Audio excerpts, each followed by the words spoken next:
নমস্কার বন্ধুরা, সবাই কেমন আছেন? আশা করি খুবই ভালো আছেন। বাজারে গিয়েছিলাম, কি বলবো, বাজার আগুন, বুঝতেই পাচ্ছেন। বাজারের প্রত্যেকটা সবজির দাম আকাশ ছোঁয়া। কত দাম জিনিসের! আপনি যে প্রতিদিন একটা করে রেসিপি বানাচ্ছেন আর ইউটিউবে ছাড়ছেন, পোস্ট করছেন, সেই রেসিপির জন্য তো বিভিন্ন রকমের সবজি লাগছে। সবজির দাম কত! পটলের দাম কত, ঝিঙে, উচ্ছে, বেগুন, বেগুনের কথা বলবেন না। বেগুনের দাম 120 টাকার উপরে। ভাবতে পারছেন? কাঁচকলা, কাঁচকলারও দাম এখন অনেক। বিভিন্ন রকম সবজি, উচ্ছে 100 টাকার কাছাকাছি। তারপরে তো আলু, পেঁয়াজ আছেই, আদা, রসুন, কার দাম নেই? আদার দাম তো সে 250 টাকা কবে থেকে। রসুনও একই অবস্থা। কবে কমবে দাম? সাধারণ মানুষের আওতার বাইরে যার দাম বেড়েছে সবজি, আর খেতে হবে না কিছু, না খেয়েই থাকতে হবে। কি খাবেন এত দাম জিনিসপত্রের? প্রতিটা সবজির যদি এত দাম হয়, তাহলে কি করে আমরা রান্না করে খাবো? প্রতিদিন তো কিছু না কিছু রান্না করতেই হবে, পেট তো আছেই, চালাতে তো হবেই। প্রতিদিন তো রান্না কিছু না কিছু করতেই হবে, তার জন্য তো সবজি লাগবেই। তেল মশলা তো আছে, সে তো বাদ, সে তো আরো দাম বেশি। প্রত্যেকটা জিনিসের যদি প্রতিনিয়ত এত দাম বাড়ে, আমরা কিনবো কি করে? আমরা নিম্ন মধ্যবিত্ত পরিবারের মানুষ, কি করে কিনবো?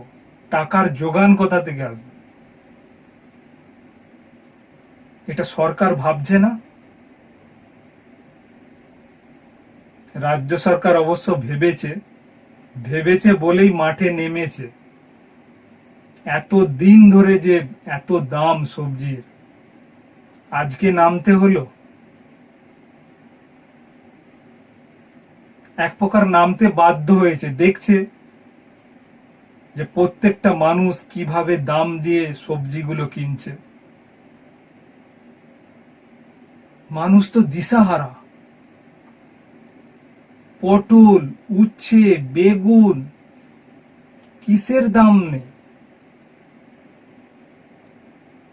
কুদ্রুই, প্রত্যেকটা জিনিসেরই দাম। বিভিন্ন শাক সবজি, সেগুলোরও দাম অনেক। কোথায় যাবেন?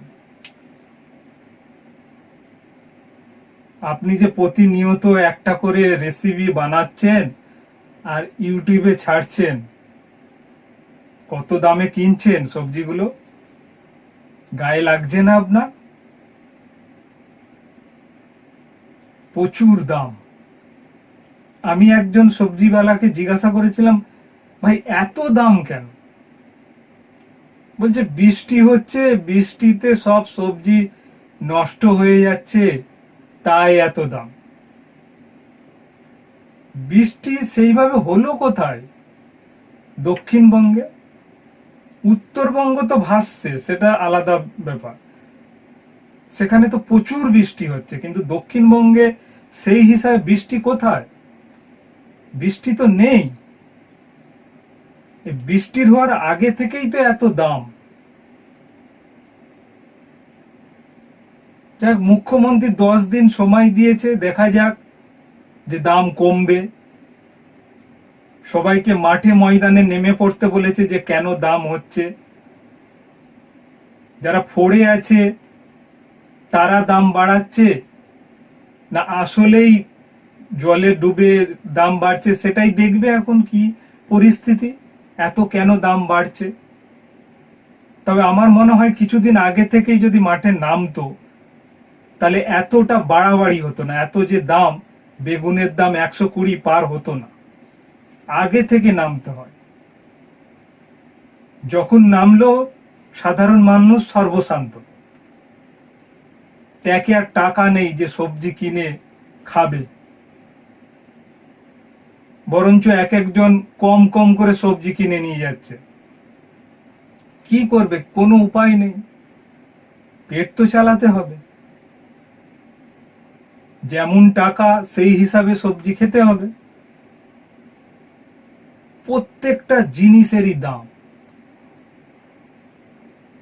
এই ভেবে আমরা ভোট দিয়েছিলাম যে এত দাম হবে জিনিসপত্রের, সেই জন্য আমরা ভোট দিয়ে জিতিয়েছিলাম।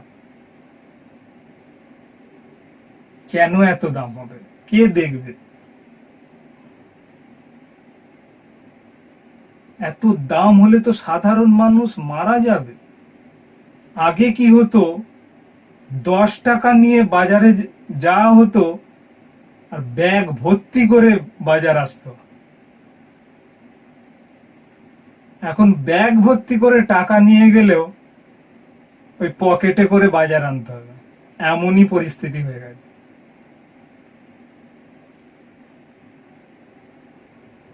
বাজারের এত দ্রব্যমূল্য বৃদ্ধি হয়ে গেছে, কি করে চলবে? যারা নাই উচ্চবিত্ত তাদের তো কোনো টেনশন নেই, তাই না? কোনো টেনশন নেই, যত টেনশন তো আমাদের। আমরা চলবো কি করে, খাবো কি করে, সেটা ভাববে কে? সরকার, যাদের ভোট দেওয়া হয়েছিল তাদের ভাবা উচিত আমরা কি করে বাঁচবো। এত দ্রব্যমূল্য বৃদ্ধি হলে প্রত্যেকটা জিনিসেরই দাম বেশি, তেল থেকে আরম্ভ করে বিভিন্ন রকম সবজি তো আছেই, প্রতিটা জিনিসেরই দাম প্রচুর বৃদ্ধি পাচ্ছে। এত বৃদ্ধি পেলে বেশি দিন আর বাঁচা যাবে না। তো বন্ধুরা, এই দ্রব্যমূল্য বৃদ্ধি অবিলম্বে কিন্তু কম করতে হবে, নইলে আমাদের অবস্থা খুবই শোচনীয়। আপনারা বুঝতে পারছেন, আমার সঙ্গে একমত হবেন। অতএব সরকার যত তাড়াতাড়ি পারে, যত দ্রুততার সঙ্গে এই কেন দ্রব্যমূল্য এত বৃদ্ধি হচ্ছে, হঠাৎ করে এত কেন বেড়ে গেল সবজির দাম, সেটা অবশ্যই কমাতে হবে, নইলে আমাদের অবস্থা সত্যিই শোচনীয় হয়ে যাচ্ছে। প্লিজ আপনারা দেখুন আর খুব তাড়াতাড়ি পদক্ষেপ নেন এবং দ্রব্যমূল্য নিয়ন্ত্রণে আনুন।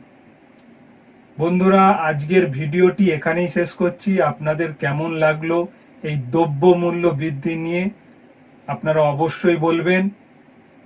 আর যদি কোনো ভুল ত্রুটি আমার হয়ে থাকে ক্ষমা করে দেবেন। তো সবাইকে টাটা, গুড বাই, সবাই ভালো থাকবেন, সুস্থ থাকবেন, নমস্কার।